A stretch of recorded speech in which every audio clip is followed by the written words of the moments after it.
अस्सलाम वालेकुम viewers, poultry insight channel पे आपको खुशामदीद। मैं हूं डॉक्टर इमरान वज़ीर। व्यूअर्स, आज हम जो बात करेंगे वो पानी की क्वालिटी के बारे में है और फार्म की जो पाइपलाइन में उनके बनने वाली जो बायोफिल्म है उसके बारे में हम डिस्कस करेंगे। वो बनती कैसे है और इसको ख़त्म कैसे किया जा सकता है। व्यूअर्स, हवा के बाद पानी इंसानी ज़िंदगी की दूसरी बड़ी ज़रूरत है और पानी की रिक्वायरमेंट है वो किसी भी किस्म की ख़ुराक को हज़म करने के लिए इंतहाई ज़रूरी है। इसके बगैर ख़ुराक हज़म हो ही नहीं सकती। पानी की 3 मेजर इकसाम है। एक पोर्टेबल वाटर है जो कि ड्रिंकिंग वाटर है, जिसमें किसी भी किस्म का कोई नुक्स नहीं होता। दूसरी किस्म पोल्यूटेड वाटर की है, जिसमें किसी भी किस्म के केमिकल्स पाए जाएं, चाहे वो फ़िज़िकल है चाहे वो केमिकल्स हैं। तीसरी जो किस्म है वो है इन्फेक्टेड वाटर की है। अगर पानी के अंदर किसी भी किस्म के पैथोजन या बैक्टीरिया पाए जाते हैं तो उसे इन्फेक्टेड वाटर कहा जाता है। जब आप फार्म बनाएं तो पानी को सबसे पहले ज़रूर टेस्ट करें और अगर वो जो पानी के जो स्टैंडर्ड है उसको मीट करे तो आप ये समझें कि ये पानी बर्ड के लिए फ़िट है। इसमें बहुत सारी पैरामीटर्स होते हैं जो आप स्क्रीन पे देख रहे हैं, वो पैरामीटर्स होने चाहिए। लेकिन बिलखसूस ये जो 4 पैरामीटर्स हैं जिनकी मैं अभी बात करूँगा, ये बिलखसूस इसमें होना बड़ा ज़रूरी है। नंबर 1 जो है वो पीएच है।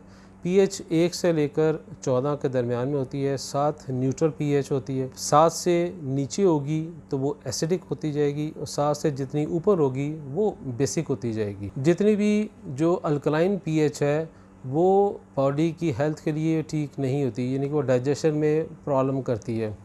तो इसलिए जब भी इसमें बर्ड को पानी दें तो इसमें ऐसी पीएच हो जो 7 या से नीचे हो, यानी कि एसिडिक पीएच वाला पानी इसको देना चाहिए। दूसरा नंबर पे है टीडीएस। ये जो स्टैंडर्ड है वो 1000 मिलीग्राम पर लीटर के हिसाब से उसकी अगर वैल्यू है तो ये ड्रिंकिंग वाटर के लिए परफेक्ट है। और अगर इसकी वैल्यू कुछ साइंटिस्ट या कुछ बुक्स में ये 3000 तक भी कहा जाता है, ये 3000 तक टॉलरेबल है, लेकिन ये 1000 तक जो ना वो एक्सेप्टेबल है हर एक जगह के लिए। लेकिन अगर ये 3000 से ऊपर चली जाती है बात, जो 5000 में है, तो भाई ये सेलाइन वाटर में आता है, ये बिल्कुल भी ड्रिंकेबल या पीने के काबिल नहीं है बिल्कुल भी। फिर उसके बाद इसमें क्लोराइड है। कुदरती तौर पे ज़मीन के पानी में क्लोराइड आयन मौजूद होते हैं। अगर इसकी मकदार 250 मिलीग्राम पर लीटर के हिसाब से हो, जो कि एक इंटरनेशनल स्टैंडर्ड है, वहाँ तक एक्सेप्टेबल है, यानी कि काबिल इस्तेमाल है।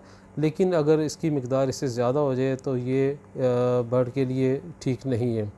इसी तरह क्लोरीन कुदरती तौर पे इसमें मौजूद तो नहीं होती, लेकिन इसको ऐड करना चाहिए पानी के अंदर, ताकि बर्ड के अंदर कोई जरासीम अगर परवरिश पा रहे हैं तो वो उनका ख़ात्मा साथ के साथ होता रहे। बस हार्डनेस के बारे में कहा जाता है, आपने जनरल सुना होगा, लेकिन हार्डनेस के भी पैरामीटर्स हैं।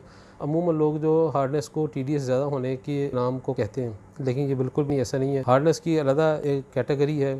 अगर पानी के अंदर कार्बोनेट और बाइकार्बोनेट आइंस अगर हों तो वो एक टेम्परेरी हार्डनेस कहलाती है। और इसके अंदर सल्फेट या क्लोराइड की मकदार उसके अंदर पाई जाती है तो ये परमानेंट हार्डनेस है। परमानेंट हार्डनेस का कोई हल नहीं है उसका। फिर यही है कि अगर ऐसा मामला हो तो फिर दूसरी जगह पे बोर करके उसका सोल्यूशन निकाला जा सकता है। 300 मिलीग्राम पर लीटर जो एक स्टैंडर्ड है, इंटरनेशनल स्टैंडर्ड है, WHO का रिकमेंडेड है। इससे ऊपर जो पानी होगा तो ये हार्डनेस बिल्कुल भी इस्तेमाल के काबिल नहीं है। 150 से 300 वाला जो पानी है तो ये किसी हद तक इस्तेमाल किया जा सकता है, लेकिन ये प्रॉब्लम करता रहेगा। लेकिन जो बेहतरीन पानी है वो 75 मिलीग्राम पर लीटर के से कम हो। जितना कम होगा ये बर्ड की गट हेल्थ के लिए उतना ही बेहतर है। अब हम बात करते हैं बायोफिल्म के बारे में।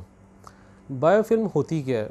बायोफिल्म एक पतली सी एक लेयर बन जाती है वाटर लाइन के अंदर वाली सतह के ऊपर, जिसको बायोफिल्म कहा जाता है। इसको रिमूव ना किया जाए तो बैक्टीरिया इसके अंदर पलना शुरू हो जाते हैं।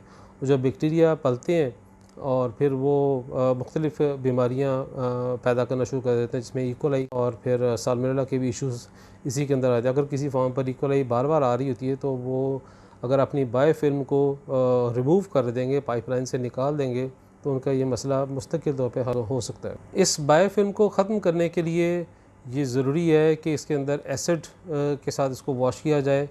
और इसमें हाइड्रोजन पेरोक्साइड है या ऑर्गेनिक एसिड भी मुख्तलिफ़ किस्म के यूज़ कर सकते हैं, लाइक एसिडिक एसिड है या HCl हाइड्रोक्लोरिक एसिड भी इसको इस्तेमाल किया जा सकता है। 1 से लेकर 2% के दरमियान में अगर हाइड्रोजन परऑक्साइड को यूज़ करना हो तो 1 से लेकर 5% के दरमियान में, डिपेंड करता है इसकी कंडीशन कैसी है पाइपलाइन की, उसके हिसाब से इस्तेमाल करें। और अगर फ्लॉक से पहले जब आप इसको इस्तेमाल करते हैं तो इसको टैंकी में डाल के ओवरनाइट इसमें पाइपलाइन के अंदर स्टे करें ताकि इसकी बायोफिल्म अच्छी तरह डिज़ोल्व हो जाए और अगले दिन हाई प्रेशर के साथ इसको सरल निकाल दिया जाए। और ड्यूरिंग फ्लॉक इसको ये प्रैक्टिस होनी चाहिए कि इसको हर हफ्ते इसकी लाइन की फ्लशिंग ज़रूर करें। अमूमन जो फार्मर हजरात वो करते हैं ये कि उसको सिर्फ सादे पानी के साथ फ़्लश कर देते हैं। वो सादे पानी के साथ फ़्लश करना काफ़ी नहीं होता, क्योंकि पहले दिन से लेकर आखिरी दिन तक ये मुसलसल इसमें कोई ना कोई विटामिन्स या एंटीबायोटिक या और न्यूट्रास्यूटिकल की कोई ना कोई प्रोडक्ट इसमें चल रही होती है, जिसकी वजह से इसकी बायोफिल्म बड़ी तेज़ी से बन रही होती है।